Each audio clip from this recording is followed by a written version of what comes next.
ಹಾಗಾದ್ರೆ ಎಲ್ರಿಗೂ ನಮಸ್ಕಾರ. ಸೊ ಬಿಗ್ ಬಾಸ್ನ ಇವತ್ತಿನ ಎಪಿಸೋಡ್ನ 2 ಪ್ರೋಮೋಗಳು ಅಪ್ಲೋಡ್ ಆಗಿದೆ. ಆ್ಯಂಡ್ ಬೆಳಿಗ್ಗೆ ಒಂದು ಅಪ್ಲೋಡ್ ಆಗಿದೆ ಆ್ಯಂಡ್ ಇವಾಗ ಒಂದು ಅಪ್ಲೋಡ್ ಆಗಿರುವಂಥದ್ದು. ಆ್ಯಂಡ್ ಇದು ಪಂಚಾಯಿತಿಯ ಒಂದು ಎಂಟ್ರಿ ಪ್ರೋಮೋ ಅಂತ ಹೇಳೋದು. ಸುದೀಪ್ ಸರ್ ಎಂಟ್ರಿ ಬಂದು ಏನು ಆ ಒಂದು ಡೈಲಾಗ್ ಹೇಳ್ತಾರೆ. ಸೊ ಆ ಒಂದು ಡೈಲಾಗ್ ಇರುವಂಥ ಒಂದು ಪ್ರೋಮೋ ಇಲ್ಲಿ. ಆ್ಯಂಡ್ ಇದರ ಒಂದು ಪಂಚಾಯಿತಿ ಪ್ರೋಮೋ ಬಂದು ಮಧ್ಯಾಹ್ನ 3:30 4:00 ಒಳಗಡೆಗೆ ಬರುವಂಥದ್ದು. ಆ ಪ್ರೋಮೋ ಕೂಡ ರಿವ್ಯೂ ಆ್ಯಂಡ್ ರಿಯಾಕ್ಷನ್ ಕೂಡ ಸಿಗುತ್ತೆ ಅಂತ ಹೇಳ್ತೀನಿ. ಸದ್ಯಕ್ಕೆ ಈ ಒಂದು ಪ್ರೋಮೋ ಬಗ್ಗೆ ಮಾತಾಡೋಣ. ಇವತ್ತಿನ ಈ 2 ಪ್ರೋಮೋಗಳ ಬಗ್ಗೆ. ಮೊದಲನೇದಾಗಿ ಈಗ ಬಂದಿರುವಂಥ ಒಂದು ಪ್ರೋಮೋ ಬಗ್ಗೆ ನೋಡ್ತಾ ಇದ್ರೆ ಒಂದು ಮಾತು ವ್ಯಕ್ತಿಗಳನ್ನು ಗೆಲ್ಲಿಸುತ್ತೆ, ಸ್ವಲ್ಪ ಎಡವಿದರೆ ಅದೇ ವ್ಯಕ್ತಿಗಳನ್ನು ಸೋಲಿಸುತ್ತೆ ಅಂತ ಹೇಳ್ತಿದ್ದಾರೆ. ಅಂದರೆ ಬಿಗ್ ಬಾಸ್ ಮನೆ ಒಳಗಡೆ ಏನೇನು ಮಾತಿನ ಒಂದು ಭರದಲ್ಲಿ ಕೆಲವು ಅವಾಚ್ಯ ಶಬ್ದಗಳನ್ನು ಬಳಸಿದರೆ ಕೆಲವು ಕಂಟೆಸ್ಟೆಂಟ್ಗಳು, ಅದರ ಒಂದು ಆಧಾರದ ಮೇಲೆ ಇವತ್ತಿನ ಒಂದು ಪಂಚಾಯತಿ ನಡೀತೆ ಅಂತ ಅನ್ಸುತ್ತೆ.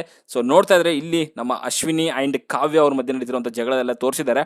ಅದ್ರ ಜೊತೆಗೆ ಜೋರಾದ ಮಾತು, ಮೆದುವಾದ ಮಾತು, ಎಲ್ಲದರ ಮಧ್ಯೆ ಸರಿಯಾದ ಮಾತು ಅನ್ನೋ ರೀತಿಯಲ್ಲಿ ಹೇಳ್ತಿದ್ದಾರೆ. ಜೊತೆಗೆ ಯಾರ ಮಾತು ಸರಿಯಾಗಿತ್ತು, ಯಾರ ಮಾತು ಸರಿ ಆಗಬೇಕಿತ್ತು ಅನ್ನೋದು ಕೂಡ ಈ ಒಂದು ಎಪಿಸೋಡಲ್ಲಿ ಚರ್ಚೆ ಮಾಡೋಣ ಕಿಚ್ಚನ ಪಂಚಾಯತಿಲಿ ಅಂತ ಸುದೀಪ್ ಸರ್ ಹೇಳ್ತಿರುವಂಥದ್ದು. ಆ್ಯಂಡ್ ಅಲ್ಲಿ ನೋಡ್ತಾ ಇದ್ರೆ ನೀವು ಪ್ರೋಮೋದಲ್ಲಿ ತೋರಿಸಿರುವಂಥ ಕೆಲವು ಕಿತ್ತಾಟಗಳು ಅಂತಂದರೆ ಅದು ಕಾವ್ಯ ಆ್ಯಂಡ್ ಅಶ್ವಿನಿ ಮಧ್ಯೆ ನಡೆದಿರುವಂಥದ್ದು. ಆ್ಯಂಡ್ ಸುದಿ ಸೆಡೆ ಅಂತ ಹೇಳಿರುವಂಥ ಮಾತು ಅದರಾಗಿರ್ಬೋದು, ರಾಶಿಕಾ ಆ್ಯಂಡ್ ರಕ್ಷಿತಾ ಅವ್ರ ಮಧ್ಯೆ ನಡೆದಂಥ ಒಂದು ಫೈಟ್ ಅದರಾಗಿರ್ಬೋದು, ಆ ಒಂದು ಎಲಿಮಿನೇಷನ್ ರೌಂಡ್ ಆಗಿದ್ದಾದಮೇಲೆ ಅದ್ರ ಜೊತೆಗೆ ಇಲ್ಲಿ ರಕ್ಷಿತಾ ವರ್ಸಸ್ ರಿಷಾ ಗೌಡ ಅಗೇನ್ ಅದು ಏನು ಪವರ್ ಕಾಯಿನ್ ತೊಗೊಂಡು ಬರ್ತಾರೆ ರಿಷಾ ಅವರು ಆ್ಯಂಡ್ ರಘು ಅವರು. ಅದಾದಮೇಲೆ ರಕ್ಷಿತಾ ಅಲ್ಲಿ ರಿಷಾಗೆ ವಿರುದ್ಧ ಕಿತ್ತಾಡ್ತಿರುವಂಥ ಆ ಒಂದು ಕಾನ್ವರ್ಸೇಷನ್ ಕೂಡ ಈ ಒಂದು ಪ್ರೋಮೋದಲ್ಲಿ ತೋರಿಸಿರುವಂಥದ್ದು. ಮೇ ಬಿ ಈ ಏನು ತೋರಿಸಿದ್ದಾರೆ ಈ ಎಲ್ಲ ವಿಷಯಗಳ ಬಗ್ಗೆ ಒಂದು ಚರ್ಚೆ ನಡೆಯುತ್ತೆ ಅಂತ ಅನಿಸುತ್ತೆ. ಓಕೆ, ಇದು ಬಿಟ್ಟು ಕೂಡ ಬೇರೆ ವಿಷಯಗಳಿರ್ಬೋದು, ಬಟ್ ಪ್ರೋಮೋದಲ್ಲಿ ತೋರಿಸಿರುವಂಥ ವಿಷಯಗಳಿಷ್ಟು. ಒಂದು ಮಾತು ವ್ಯಕ್ತಿಗಳನ್ನು ಗೆಲ್ಲಿಸುತ್ತೆ, ಹಾಗೆ ಸ್ವಲ್ಪ ಎಡವಿದರೆ ಅದೇ ವ್ಯಕ್ತಿಗಳನ್ನು ಸೋಲಿಸುತ್ತೆ ಕೂಡ ಅಂತ ಹೇಳ್ತಿದ್ದಾರೆ. ಅಂದರೆ ಒಂದು ಮಾತು ಅನ್ನೋಂಥದ್ದು ಎಷ್ಟು ಇಂಪಾರ್ಟೆಂಟ್ ಅಂತಂದರೆ ಅದರಲ್ಲೂ ಮುಖ್ಯವಾಗಿ ಈ ಕೋಪದಲ್ಲಿ ಆಡುವಂಥದ್ದು ಅಥವಾ ಆ ಒಂದು ಸಿಟ್ಟಿನಲ್ಲಿ ಏನು ಮಾತಾಡ್ತೀವಿ ಅದನ್ನು ಮುಖ್ಯ ಆಗುತ್ತೆ. ನಾವು ಪದಗಳು ಬಳಸುವಂಥ ಪದಗಳು ಎಷ್ಟು ಪಾಲಿಶ್ಡ್ ಆಗಿದೆ ಅನ್ನೋಂಥದ್ದು ಕೂಡ ಮುಖ್ಯ ಆಗುತ್ತೆ. ಓಕೆ, ನೀವು ನೋಡಿದ್ರಿ ಅಲ್ಲಿ ಸುದ್ದಿ ಹೇಳ್ದ ಅಲ್ಲಿ ಹೋಗಿ ಸೆಡೆ ಅನ್ನೋವಂಥದ್ದಾಗಿರ್ಬೋದು ಆ್ಯಂಡ್ ಗಾಂಚಲಿ ಅನ್ನೋವಂಥದ್ದು ಕೆಲವೊಂದು ಪದಗಳಿದಾವಲ್ಲ, ನಾಲಿಗೆ ಸಿಳ್ಬಿಡ್ತೀನಿ ಅನ್ನೋವಂಥದ್ದು. ಇದು ನಿಜವಾಗ್ಲೂ ಹರ್ಟ್ ಆಗುತ್ತೆ ಎದುರುಗಡೆ ಇರುವಂಥವ್ರಿಗೆ. ಅಥವಾ ಇದು ಬಿಗ್ ಬಾಸ್ ಅನ್ನೋವಂಥದ್ದು ಇಡೀ ಕರ್ನಾಟಕ, ಇಡೀ ವರ್ಲ್ಡಲ್ಲೆಲ್ಲ ನೋಡ್ತಿರ್ತಾರೆ ಕೋಟ್ಯಾಂತರ ಕನ್ನಡಿಗರು. ಇಂಥ ಟೈಮಲ್ಲಿ ಮಾತಿನ ಮೇಲೆ ಹಿಡಿತಾ ಇರಲೇಬೇಕು. ನಾವು ಹೊರಗಡೆ ಎಷ್ಟು ಬೇಕಾದ್ರೂ ಮಾತಾಡ್ಬೋದು, ಬಟ್ ಒಂದು ಸ್ಟೇಜ್ ಸಿಕ್ಕಿದೆ ಅಂತಂದಾಗ ಒಬ್ಬ ವ್ಯಕ್ತಿಯ ಒಂದು ವ್ಯಕ್ತಿತ್ವ ಕೂಡ ಹಾಳು ಮಾಡ್ತಿದ್ದೀರಾ, ಜೊತೆಗೆ ನಿಮ್ಮ ವ್ಯಕ್ತಿತ್ವ ಏನು ಅನ್ನೋದನ್ನು ಕೂಡ ತೋರಿಸ್ತಿರ್ತೀರಾ. ಅದನ್ನು ಅಟ್ಲೀಸ್ಟ್ ಕಂಟ್ರೋಲಲ್ಲಿ ಇಟ್ಕೊಬೇಕಾಗುತ್ತೆ, ಇಲ್ಲ ಅಂತಂದರೆ ಕಷ್ಟ ಆಗುತ್ತೆ. ಅದರ ಒಂದು ತಿಳಿಸುವಂಥ ಪ್ರಯತ್ನ ಇವತ್ತು ಕಿಚ್ಚನ ಪಂಚಾಯತಿಯಲ್ಲಿ ನಡೆಯುತ್ತೆ ಅಂತ ಹೇಳ್ತೀನಿ. ಓಕೆ, ಇದ್ರ ಜೊತೆಗೆ ಜೋರಾದ ಮಾತು, ಮೆದುವಾದ ಮಾತು, ಎಲ್ಲರ ಮಧ್ಯೆ ಇದೆಲ್ಲದರ ಮಧ್ಯೆ ಸರಿಯಾದ ಮಾತು ಅಂತ. ಅಂದರೆ ಯಾರು ಎಷ್ಟೇ ಜೋರಾಗಿ ಮಾತಾಡಲಿ, ಯಾರು ಎಷ್ಟೇ ಮೆದುವಾಗಿ ಮಾತಾಡಲಿ, ಅದು ಸತ್ಯ ಆಗಕ್ಕೆ ಸಾಧ್ಯನೇ ಇಲ್ಲ. ಬಟ್ ಸತ್ಯ ಅನ್ನೋವಂಥದ್ದೇ ಬೇರೆ ಇರುತ್ತೆ. ಎಷ್ಟೇ ಕೆಲವರು ಸೈಲೆಂಟಾಗಿ ಸುಳ್ಳು ಹೇಳ್ತಾರೆ, ಕೆಲವ್ರದ್ದು ತುಂಬ ಜೋರಾಗಿ ಹೇಳಿದ್ರೆ ಅದು ಸತ್ಯ ಅಂತ ಒಪ್ಕೊತಾರೆ ಅಂತ ಹೇಳ್ಬಿಟ್ಟು ಜೋರಾಗಿ ಮಾತಾಡ್ತಾರೆ. ಬಟ್ ಅದಲ್ಲ, ಅದ್ರ ಮಧ್ಯೆ ಒಂದು ಸರಿಯಾದಂಥ ಒಂದು ಮಾತಿರುತ್ತೆ. ಆ ಸರಿಯಾದಂಥ ಮಾತು ಆಡಿರೋದು ಯಾರು ಅಥವಾ ಅದನ್ನು ತಿಳಿಸೋಕು ಅಂತಲೇ ಸುದೀಪ್ ಸರ್ ಇವತ್ತು ಬರೋವಂಥದ್ದು. ಓಕೆ, ಇದ್ರ ಮಧ್ಯೆ ಯಾರ ಮಾತು ಸರಿಯಾಗಿತ್ತು, ಯಾರ ಮಾತು ಸರಿ ಆಗಬೇಕಿತ್ತು ಅನ್ನೋ ರೀತಿಯಲ್ಲಿ ಹೇಳ್ತಿದ್ದಾರೆ. ಮೀನ್ಸ್ ಯಾರು ಸರಿಯಾಗಿ ಮಾತಾಡಿದ್ದಾರೆ ಅಥವಾ ಯಾರ ಮಾತು ಇನ್ನೂ ತಪ್ಪಾಗಿದೆ ಅವ್ರು ಸರಿ ಮಾಡ್ಕೋಬೋದಾಗಿತ್ತು ಅನ್ನೋದ್ರ ಬಗ್ಗೆ ಚರ್ಚೆ ಕೂಡ ನಡೀತಾ ಇದೆ ಅಂತ ಅನ್ಸುತ್ತೆ. ಅಗೇನ್ ನಾನು ಮೊದಲು ಹೇಳ್ದಂಗೆ ಇಲ್ಲಿ ಮೇ ಬಿ ಅಶ್ವಿನಿ ಆ್ಯಂಡ್ ನಮ್ಮ ಕಾಕ್ರೋಚ್ ಸುದಿ ಅವರಿಬ್ಬರದು ಹೈಲೈಟ್ ಅಂತ ಅನ್ಸುತ್ತೆ ಇವತ್ತು ಕಿಚ್ಚನ ಪಂಚಾಯತಿನಲ್ಲಿ. ಮೇ ಬಿ ರುಬ್ಬಿಂಗ್ ಇರುತ್ತಾ ಇರಲ್ವಾ ಗೊತ್ತಿಲ್ಲ. ಮೇ ಬಿ ಒಂದು ಫೈನಲ್ ವಾರ್ನಿಂಗ್ ಕೊಡಬೇಕು ಅವ್ರಿಗೆ, ಬಿಕಾಸ್ ಬಿಗ್ ಬಾಸ್ ರೂಲ್ಸ್ಗಳನ್ನು ಸಿಕ್ಕಾಪಟ್ಟೆ ಮೀರ್ತಾ ಇದ್ದಾರೆ.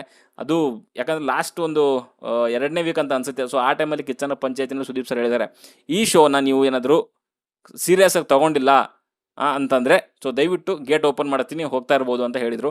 ಬಟ್ ಅದೇ ಈ ಸಾರಿ ಖಂಡಿತವಾಗ್ಲೂ ಒಂದು ಫೈನಲ್ ವಾರ್ನಿಂಗ್ ಕೊಡಲೇಬೇಕು. ಯಾಕಂದರೆ ಇವರು ಕ್ಯಾಪ್ಟನ್ ಆದಾಗ ಅಥವಾ ಇವ್ರೇನಾದರೂ ಅರಸರಿದ್ದಾಗ ಅದಕ್ಕೆ ಬೇರೆ ರೂಲ್ಸ್ ಇರುತ್ತೆ, ಅಥವಾ ಇವ್ರೇನಾದರೂ ಕಳಪೆ ಹೋದಾಗ ಅವ್ರಿಗೆ ಒಂದು ಬೇರೆ ರೂಲ್ಸ್ ಅನ್ನೋ ರೀತಿಯಲ್ಲಿ ಆಗ್ತಿದೆ. ಸುಮ್ಮನೆ ರೂಲ್ಸ್ಗಳನ್ನ ಬ್ರೇಕ್ ಮಾಡ್ತಿದ್ದಾರೆ, ಅವಾಚ್ಯ ಶಬ್ದಗಳಿಂದ ಮಾತಾಡ್ತಿದ್ದಾರೆ. ಕೆಲವ್ರ ಮೇಲೆ ಅಂತೂ ಅವ್ರನ್ನೇನು ಒಳ್ಳೆ ಅಸ್ಪೃಶ್ಯರು ಅನ್ನೋ ರೀತಿಯಲ್ಲಿ ನೋಡ್ತಿದ್ದಾರೆ. ಟಚ್ ಮಾಡಬೇಡಿ, ಹಾಗೆ ಮಾಡಬೇಡಿ, ಹೀಗೆ ಮಾಡಬೇಡಿ ಅನ್ನೋವಂಥದ್ದು, ಆ್ಯಪಲ್ಗಳನ್ನು ತೊಗೊಂಡು ತಿನ್ನುವಂಥದ್ದು ಕಳಪೆ ಆದರೂ ಕೂಡ. ಈ ಥರದ್ದೆಲ್ಲ ನೋಡ್ತಾ ಇದ್ರೆ ಇವತ್ತು ಖಂಡಿತವಾಗ್ಲೂ ಅಶ್ವಿನಿ ಅವರಿಗೆ ಸುದಿಗೆ ಸರಿಯಾಗಿ ಬೆಂಡ್ ಎತ್ತಾರೆ ಅಂತ ಅನಿಸುತ್ತೆ. ಸರಿಯಾಗಿ ಮೀನ್ಸ್ ಇಂಡೈರೆಕ್ಟಾಗಿ ಎತ್ತಬಹುದು. ಓಕೆ, ವಾರ್ನಿಂಗ್ ಕೊಡೋ ರೀತಿಯಲ್ಲಿ. ಜೊತೆಗೆ ಅವಳು ಜಾನ್ವಿ ಇದ್ದಾಳಲ್ಲ, 2ನೇ ದಿನ ಅಂತ ಅನಿಸುತ್ತೆ, ಈ ವಾರದ ಒಂದು 2ನೇ ದಿನ ಮಂಗಳವಾರ ದಿನ ನೋಡ್ತಾ ಇದ್ದೆ. ಸ್ವಲ್ಪ ಏನೋ ಪರವಾಗಿಲ್ಲಪ್ಪ ತಿದ್ಕೊಂತಿದ್ದಾಳೆ ಅಂತ ಹೇಳ್ಬಿಟ್ಟು ಅತ್ತೆಲ್ಲ ಹೇಳಿದಾದ್ಮೇಲೆ ಅಂದ್ಕೊಂಡ್ವಿ. ಬಟ್ ಅಗೇನ್ ಮತ್ತೆ ತಿರ್ಗಾ ಅದೇ ರಾಗ, ಅದೇ ಹಾಡು, ತಿರ್ಗಾ ಅದೇ ತ್ರಿಮೂರ್ತಿಗಳು ಅದೇ ಕೆಲಸ ಮಾಡ್ತಿದ್ದಾರೆ. ಅಗೇನ್ ಅವ್ರಿಗೆ ಒಂಚೂರು ಬುದ್ಧಿ ಮಾತ ಹೇಳ್ತಾರೆ ಅಂತ ಅನಿಸುತ್ತೆ ಸುದೀಪ್ ಸರ್. ಓಕೆ, ಇದ್ರ ಮಧ್ಯೆ ಇನ್ನು ಬೆಳಗ್ಗೆ ಪ್ರೋಮೋ ಬಗ್ಗೆ ಮಾತಾಡೋದಾದರೆ ಅಲ್ಲಿ ಗಿಲ್ಲಿ ಮೀಸೆನ ಫುಲ್ ಕಟ್ ಮಾಡಿಬಿಟ್ಟಿದ್ದಾರೆ. ಅದು ಮೇ ಬಿ ಟ್ರಿಮ್ ಮಾಡೋಕೆ ಹೋದ್ರು ಅಂತ ಅನಿಸುತ್ತೆ. ಬಟ್ ಅದೇನೋ ಫುಲ್ ಮೀಸೆ ಎಲ್ಲ ತೆಗೆದುಬಿಟ್ಟು ಅರ್ಧ ಮೀಸೆ ಮಾತ್ರ ಇಟ್ಕೊಂಡಿದ್ದಾನೆ. ಮೇ ಬಿ ಅದು ಪೂರ್ತಿ ಮೀಸೆ ಕ್ಲೀನ್ ಶೇವ್ ಅಂತಲೇ ಹೇಳ್ಬೋದು. ಕೆಂಪೇಗೌಡ ಮೀಸೆ ಎಲ್ಲ ಬಿಟ್ಬಿಟ್ಟಿದ್ದ. ಸೊ ಬಟ್ ಸುದೀಪ್ ಸರ್ ಮುಂದೆ ತೋರ್ಸ್ಲಿಕ್ಕೆ ಆಗಲ್ಲ ಅಂತ ಅನ್ಸುತ್ತೆ, ಬಿಕಾಸ್ ಆಲ್ರೆಡಿ ಮೀಸೆ ಎಲ್ಲ ಬೋಳ್ಸ್ಬಿಟ್ಟವ್ರೆ. ಅವ್ನಿಗೆ ಬೋಳಿಸ್ತಾ ಇರಲಿಲ್ಲ, ಸುಮ್ಮನೆ ಗಾರ್ಡನ್ ಎಲ್ಲ ಕುತ್ಕೊಂಡು ಟ್ರಿಮ್ಮರ್ ಏನೋ ಕೇಳ್ತಾ ಇದ್ದಾರೆ Raghu. So Raghu may be trimmer use ಮಾಡಿದಾರೆ ಅಂತ ಅನ್ಸುತ್ತೆ. ಸೊ ಅದಕ್ಕೋಸ್ಕರ ಟ್ರಿಮ್ಮರ್ ಕೊಡು ಮರೆಯ ಅಂತ ಕೇಳ್ತಿದ್ದ. ಕೊಡ್ತೀನಿ ಇರೋಣ, ಹುಡ್ಕೊಡ್ತೀನಿ, ಯಾಕೆ ಅಷ್ಟು ಅರ್ಜೆಂಟ್ ಮಾಡ್ತೀಯ ಅಂತ ಇವನು. ಅದೆಲ್ಲ ಬಿಟ್ಬಿಟ್ಟು ಸುಮ್ಮನೆ ಮೀಸೆ ಬಗ್ಗೆ ಅಲ್ಲಿ ಫುಲ್ ಬಿಲ್ಡಪ್ ಎಲ್ಲ ಕೊಡ್ತಾ ಇದ್ದ. ಸೊ ಮೀಸೆನಂತೂ ನಾನು ತೆಗಿಯೋಕ್ಕೆ ಹೋಗಲ್ಲ ಅನ್ನೋ ರೀತಿಯ ಕೆಲವೊಂದು ಮಾತುಗಳಾಡ್ತಿದ್ದ. ಆಮೇಲೆ ಇನ್ನೂ ಬೇರೆ ಬೇರೆ ಮಾತಾಡಿರ್ತಾನೆ, ಬಟ್ ಪ್ರೋಮೋದಲ್ಲಿ ತೋರಿಸಿಲ್ಲ.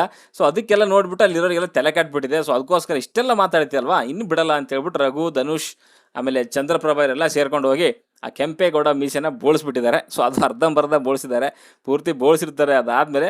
ಬಟ್ ಇದು ಒಂದು ಫನ್ನಿ ಅಂತ ಅನಿಸುತ್ತೆ. ಬಟ್ ಅದೇ ಜಾಗದಲ್ಲಿ ಬೇರೆ ಯಾರಾದರೂ ಆಗಿದ್ದಿದ್ರೆ ಇದು ಈ ಥರ ಮಾಡ್ತಿದ್ರ, ಚಾನ್ಸೇ ಇಲ್ಲ.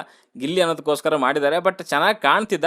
ಗೊತ್ತಿಲ್ಲ ಅದು ಪ್ರೋಮೋದಲ್ಲಿ ಅದಾದಮೇಲೆ ಏನಾದ್ರು ಸೀರಿಯಸ್ ಆಗಿ ತೊಗೊಂಡಿದ್ದಾನ ಅಥವಾ ಜಸ್ಟ್ ಫನ್ನಾಗೆ ತೊಗೊಂಡ ಗೊತ್ತಿಲ್ಲ. ಸೊ ನೋಡುವ ಎಪಿಸೋಡ್ ನೋಡಿದ್ರೆ ಗೊತ್ತಾಗುತ್ತೆ ಸೊ ಯಾವ ರೀತಿಯಲ್ಲಿ ಆ ಒಂದು ಇದು ತೊಗೊಂಡಿದ್ದಾನೆ ಅಂತ. ಆ್ಯಂಡ್ ಇವತ್ತಿನ ಒಂದು ಕಿಚ್ಚನ ಒಂದು ಪಂಚಾಯತಿನಲ್ಲಿ ಅದ್ರ ಬಗ್ಗೆ ಕೂಡ ಚರ್ಚೆ ಆಗುತ್ತೆ. ನನ್ನ ಪ್ರಕಾರ ಸ್ಟಾರ್ಟಿಂಗಲ್ಲೇ ಚರ್ಚೆ ಆಗ್ಬೋದು ಅದು, ಬಿಕಾಸ್ ಸುದೀಪ್ ಸರ್ ಬಂದ ತಕ್ಷಣ ಎಲ್ಲಿ ಗಿಲ್ಲಿ ನಿಮ್ಮ ಕೆಂಪೇಗೌಡ ಮೀಸೆ ಅನ್ನೋ ರೀತಿಯಲ್ಲಿ ಕೇಳ್ತಾರೆ. ನಿನ್ನೇನು ಸ್ಟೋರಿ ಹೇಳ್ತಾನೆ ಅಷ್ಟೇ. ಓಕೆ, ಸೊ ಇದು ಬಿಟ್ಟು ಕೆಲವು ವಿಚಾರಗಳ ಬಗ್ಗೆ ಮಾತಾಡಬೇಕು ಅಂತಂದರೆ ಟಾಸ್ಕ್ ವಿಚಾರದಲ್ಲಿ ಏನೇನು ಆಯಿತು ಅನ್ನೋದ್ರ ಬಗ್ಗೆ ಚರ್ಚೆ ನಡೆಯುತ್ತೆ ಅಂತ ಅನಿಸುತ್ತೆ. ಅದ್ರ ಜೊತೆಗೆ ಅಶ್ವಿನಿ ಮಾಡ್ತಿರುವಂಥ ಈ ರಾದ್ದಾಂತಗಳ ಬಗ್ಗೆ ಇವತ್ತಿನೊಂದು ಕಿಚ್ಚನ ಪಂಚಾಯತಿನ ಚರ್ಚೆ ಆಗಲೇಬೇಕು. ಬಿಕಾಸ್ ವೈಲ್ಡ್ ಕಾರ್ಡ್ ಎಂಟ್ರಿಗಳನ್ನೇ ಒಂದು ರೀತಿಯಲ್ಲಿ ದೃಷ್ಟಿಕೋನ ನೋಡುವಂಥದ್ದೇ ಬೇರೆ ಇದೆ ಅವ್ರದ್ದು. ಸೊ ಅಂದರೆ ಇವ್ರಿಗೆ ಯಾವ ರೀತಿಯಲ್ಲಿ ಬೇಕು ಆ ರೀತಿಯಲ್ಲಿ ಇವರು ಪ್ಲೇಟ್ಗಳನ್ನ ಚೇಂಜ್ ಮಾಡ್ತಾರೆ. ಸೊ ಇಡೀ ತಂಡ ಅವ್ರಿಗೆ ಏನಾದರೂ ಬೇಕು ಅಂತಂದರೆ ಇಡೀ ತಂಡ ನಮ್ಮದೇ ತಂಡ, ಅದು ನಮ್ಮ ಟೀಮು ಅಂತ ಹೇಳ್ತಾರೆ. ಆ್ಯಂಡ್ ಇಲ್ಲ ಅಂತಂದರೆ ಒಂಥರ ಮತ್ತೆ ಒಂಟಿ ಜಂಟಿ ಅನ್ನೋವಂಥದ್ದು ಬೇರೆ ತೊಗೊಂಡು ಬರ್ತಿದ್ದಾರೆ. ಅದೇನಕ್ಕೆ ಇವಾಗ ಬಂತು ಗೊತ್ತಿಲ್ಲ. ಮೊನ್ನೆ ಅಲ್ಲಿ ಧ್ರುವಂತ ಚರ್ಚೆಗಂತ ಕರೆದಾಗ ಸೊ ಅಲ್ಲಿ ಕೆಲಸಗಳು ಡಿಸ್ಟ್ರಿಬ್ಯೂಟ್ ಮಾಡೋ ಟೈಮಲ್ಲಿ ಸೊ ಒಂಟಿ ಟೀಮಿಂದ ಒಬ್ರು ಹೋಗಲಿ, ಜಂಟಿ ಟೀಮಿಂದ ಒಬ್ರು ಹೋಗಲಿ ಅನ್ನೋವಂಥದ್ದು ಮಾತಾಡಿದ್ರು.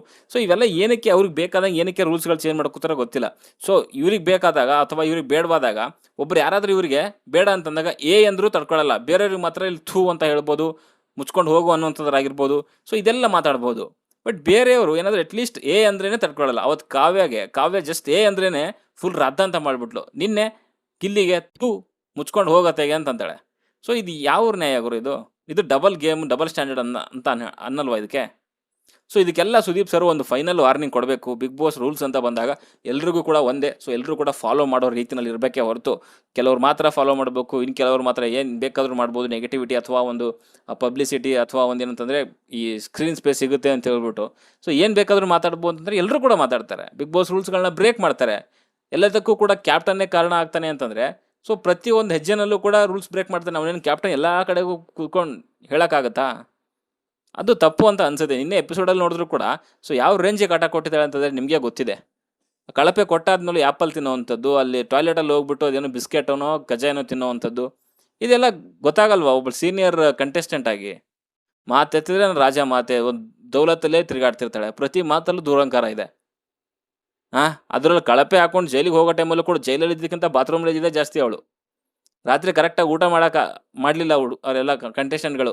ಏನೋ ಪುಳಿಯೋಗರೆ ಏನೋ ಅನ್ನಕ್ಕೆ ಮಿಕ್ಸ್ ಮಾಡ್ಕೊಂಡು ತಿಂದ್ಬಿಟ್ರು ಇವಳು ತರಕಾರಿ ಕಟ್ ಮಾಡದೇ ಇರೋ ಕಾರಣಕ್ಕೆ. ಇವಾಗ ನೆಕ್ಸ್ಟ್ ಯಾವನಾದರೂ ಅದೇ ಕಳಪೆಗಂತ ಹೋದಾಗ ಅವ್ನು ಕಟ್ ಮಾಡಲ್ಲ ಅಂತಂದಾಗ ಇವಳು ಕ್ಯಾಪ್ಟನ್ ಆಗಿದ್ರೆ ಏನು ಮಾಡ್ತಾಳೆ? ಆ ರೀತಿಯಲ್ಲಿ ಸ್ವಲ್ಪ ಯೋಚನೆ ಮಾಡಬೇಕು ಫ್ಯೂಚರ್ ಬಗ್ಗೆ. ಅದನ್ನೆಲ್ಲ ಬಿಟ್ಟು ಸುಮ್ಮನೆ ದುರಾಂಕಾರದಲ್ಲೇ ಸಾಯ್ತೀನಿ ಅಂತಂದರೆ ಏನು ಅರ್ಥ? ಅದಕ್ಕೆ ನನ್ನ ಪ್ರಕಾರ ಈ ಥರದ ಮಾತುಗಳನ್ನು ಸುದೀಪ್ ಸರ್ ಬಾಯಿಂದ ಏನು ಬುದ್ಧಿ ಮಾತು ಹೇಳಬೇಕು ಅದು ಹೇಳಿದ್ರೆ ಬೆಟರ್ ಆಗಿರುತ್ತೆ ಅಂತ ಹೇಳ್ತೀನಿ. ಮುಖ್ಯವಾಗಿ ಅವ್ನು ಕಾಕ್ರೋಚ್ ಇದ್ದಾನಲ್ಲ, ಇದಕ್ಕೆಲ್ಲ ಒಂದು ಮೂಲನೇ ಅವನೇ ರೂಲ್ಸ್ ಬ್ರೇಕ್ ಮಾಡುವಂತ ಹೇಳಿರುವಂಥದ್ದು. ನೀನು ತರಕಾರಿ ಕಟ್ ಮಾಡಿಬಿಡಿ, ಜೈಲಿಂದ ಆಚೆ ಬನ್ನಿ ಅಂಥದ್ದು. ಸೊ ಅವನಿಗೆ ಬೆಂಡ್ ಹತ್ತಲೇಬೇಕು ಇವತ್ತಿನ ಎಪಿಸೋಡಲ್ಲಿ. ಓಕೆ, ಸೊ ಸದ್ಯಕ್ಕೆ ಹೇಳಿದ್ರೆ ಅಷ್ಟೇ. ವಿಡಿಯೋ ಲೈಕ್ ಮಾಡಿ, ಶೇರ್ ಮಾಡಿ, ಚಾನಲ್ ಸಬ್ಸ್ಕ್ರೈಬ್ ಮಾಡ್ಕೊಳ್ಳಿ ಅಂತ ಹೇಳ್ತಾ ಮುಂದಿನ ವಿಡಿಯೋದಲ್ಲಿ ಸಿಗೋವರೆಗೂ ಟಾಟಾ, ಬಾಯ್ ಬಾಯ್.